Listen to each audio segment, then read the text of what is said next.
नमस्कार, सुजस बुलेटिन में आपका स्वागत है। मैं हूं आपके साथ अभिलाषा गर्ग। एक नजर हेडलाइंस पर। पश्चिमी राजस्थान उद्योग हस्तशिल्प उत्सव 2026 का हुआ आयोजन। मुख्यमंत्री ने कहा, ऐसे आयोजनों से हस्तशिल्प और लघु उद्योगों को मिलेगा बढ़ावा, रोजगार और आर्थिक गतिविधियों को मिलेगी नई गति। आरजीएचएस में पारदर्शिता के लिए एक और डिजिटल पहल। लाभार्थियों को मोबाइल पर मिलेगी मासिक व्यय की जानकारी। कार्ड के दुरुपयोग पर लगेगा प्रभावी अंकुश।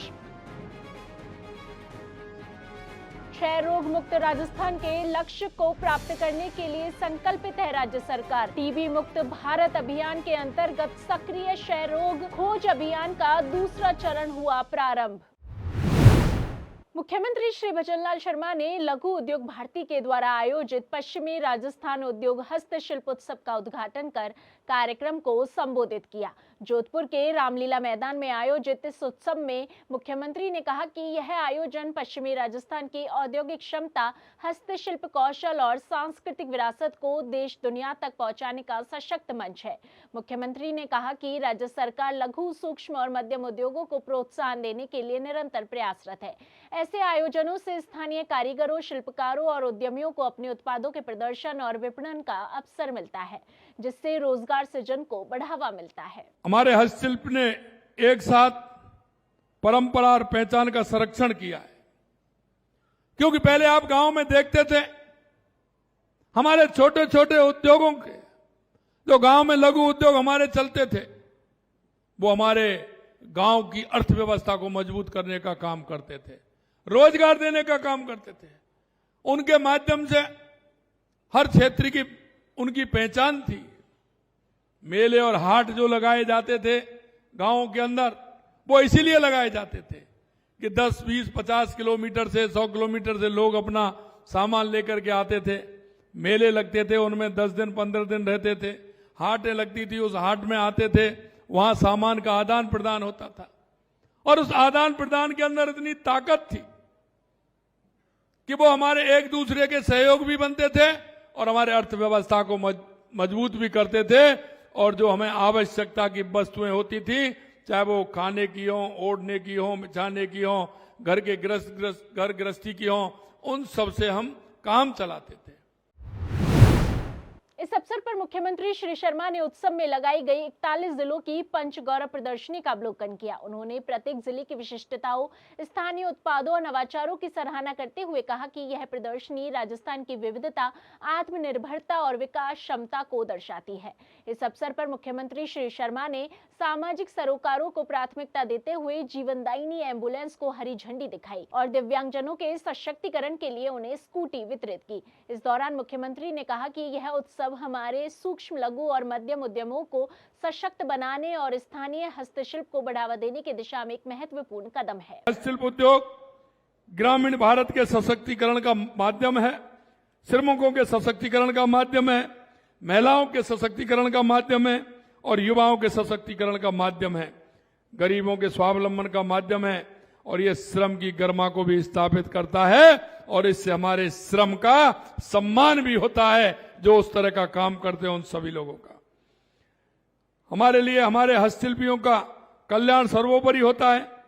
उनके लिए नए अवसर बनाना प्राथमिकता होती है, उन्हें नए मार्केट लिंकेज देना ये लक्ष्य होता है, उन्हें कौशल प्रशिक्षण देना ये हमारा ध्येय होता है। हस्तशिल्प को सहायता देने के लिए लगातार हमारी सरकार भी काम कर रही है। हमने 1170 में दस्तकारों का परिचय पत्र जारी किए। राजस्थान हथकरघा विकास निगम द्वारा वंचित बुनकरों को 16 करोड़ 92 लाख रुपए के हथकरघा वस्त्र खरीदे गए। बुनकर पुरस्कार योजना के तहत 186 बुनकरों को सम्मानित किया गया। बाजार सहायता योजना से 1292 शिल्पियों और दस्तकारों को लाभ पहुंचाया गया। चर्म प्रशिक्षण योजना में 565 चर्म दस्तकारों को लाभान्वित किया गया। माटी कला बोर्ड 1350 माटी कला कामगारों को निःशुल्क इलेक्ट्रिक चाक व मिट्टी गूंथने की मशीन दी गई। मुख्यमंत्री श्री भजनलाल शर्मा की पहल और चिकित्सा मंत्री श्री गजेंद्र सिंह खीवसर के मार्गदर्शन में आरजीएचएस योजना को लगातार सुदृढ़ किया जा रहा है। इसी कड़ी में योजना में पारदर्शिता की दृष्टि से एक और डिजिटल पहल की गई है। इसके तहत राजस्थान सरकार स्वास्थ्य योजना के लाभार्थी को उसके द्वारा उपयोग की गई स्वास्थ्य सेवाओं की पूरी जानकारी उसके पंजीकृत मोबाइल पर मिलेगी। इससे लाभार्थी को यह पता चल सकेगा कि किसी भी फार्मेसी, अस्पताल या एजेंसी द्वारा उसके RGHS कार्ड का दुरुपयोग तो नहीं किया गया है। चिकित्सा और स्वास्थ्य विभाग की प्रमुख शासन सचिव श्रीमती गायत्री राठौड़ ने बताया कि कई बार ऐसी शिकायतें सामने आती थी कि किसी फार्मेसी, अस्पताल या अन्य एजेंसी के द्वारा गलत बिल प्रस्तुत कर योजना के तहत भुगतान उठा लिया गया, जबकि लाभार्थी द्वारा ऐसा कोई उपचार या दवा ली ही नहीं गई थी और न ही उसे इसके बारे में कोई जानकारी प्राप्त है। इस अनियमितता पर प्रभावी अंकुश लगाने के लिए अब लाभार्थी को उसके द्वारा उपयोग की गई सेवाओं की पूरी जानकारी उसके मोबाइल पर उपलब्ध करवाने की पहल प्रारंभ की गई है। मुख्यमंत्री श्री भजनलाल शर्मा की पहल और चिकित्सा एवं स्वास्थ्य मंत्री श्री गजेंद्र सिंह खीवसर के मार्गदर्शन में चिकित्सा विभाग क्षय रोग मुक्त राजस्थान के लक्ष्य को प्राप्त करने के लिए निरंतर प्रतिबद्धता के साथ कार्य कर रहा है।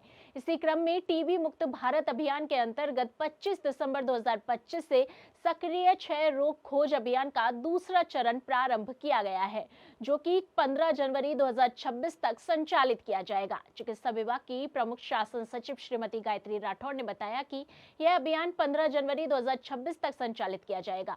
अभियान का मुख्य उद्देश्य टीबी के छिपे हुए मामलों की शीघ्र पहचान कर समय पर उपचार उपलब्ध कराना है।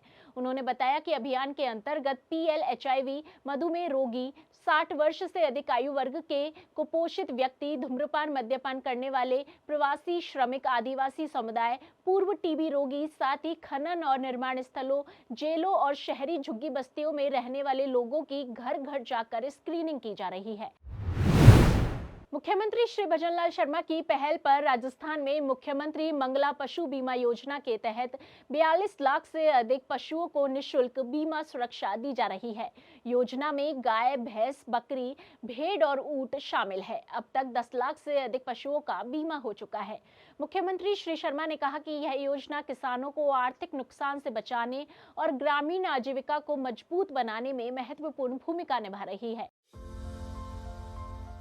पशुपालन ग्रामीण जीवन की धड़कन, एक ऐसा फलता फूलता व्यवसाय जो गांव की अर्थव्यवस्था को सबल बनाए रखने में अहम भूमिका निभाता है। आज दुधारू पशुओं की कीमतें आसमान छू रही है। ऐसे में किसी अमूल्य पशुधन की असमय मृत्यु किसान के लिए भारी आर्थिक आघात बन जाती है। ऐसी स्थिति में पशुधन की सुरक्षा सिर्फ किसान ही नहीं, राज्य सरकार की भी जिम्मेदारी है। इसी जिम्मेदारी को निभाते हुए सरकार लेकर आई है मुख्यमंत्री मंगला पशु बीमा योजना।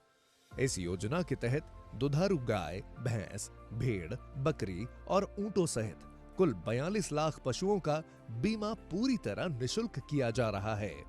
योजना के तहत अब तक 5,54,000 परिवारों के 10,63,000 पशुओं का बीमा किया जा चुका है। किसी बीमारी या दुर्घटना से यदि बीमित पशु की मृत्यु हो जाए तो पशु के बीमित मूल्य का भुगतान सीधे बीमा कंपनी द्वारा किया जाता है, ताकि परिवार पर आर्थिक बोझ न पड़े और किसान नया पशु खरीदकर अपनी आजीविका सुचारू रूप से जारी रख सके। सबसे महत्वपूर्ण, बीमा प्रीमियम का 1 रुपया भी पशुपालक को नहीं देना होगा। यह पूरा खर्च राजस्थान सरकार उठाती है। बीमा का लाभ पाने के लिए हर जन आधार कार्ड धारक पशुपालक मोबाइल ऐप मंगला पशु बीमा योजना 2526 या MMPBY 2526.rajasthan.gov.in पोर्टल पर स्वयं या ई मित्र के माध्यम से आसानी से ऑनलाइन पंजीकरण करा सकते हैं। गोपाल क्रेडिट कार्ड धारकों और लखपति दीदी योजना के लाभार्थियों को प्राथमिकता देते हुए योजना का संचालन पहले आओ पहले पाओ के आधार पर किया जा रहा है। राजस्थान सरकार बहुमूल्य पशुधन की सुरक्षा, पशुधन उत्पादन को बढ़ावा और प्रत्येक पशुपालक को आर्थिक रूप से मजबूत बनाने के अपने संकल्प पर अडिग है। मुख्यमंत्री मंगला पशु बीमा योजना, आपके पशुधन की सुरक्षा, आपके परिवार की समृद्धि। स्वस्थ पशुधन, समृद्ध राज्य। जिस बुलेटिन में आज के लिए इतना ही, फिर होगी आपसे मुलाकात। तब तक के लिए नमस्कार।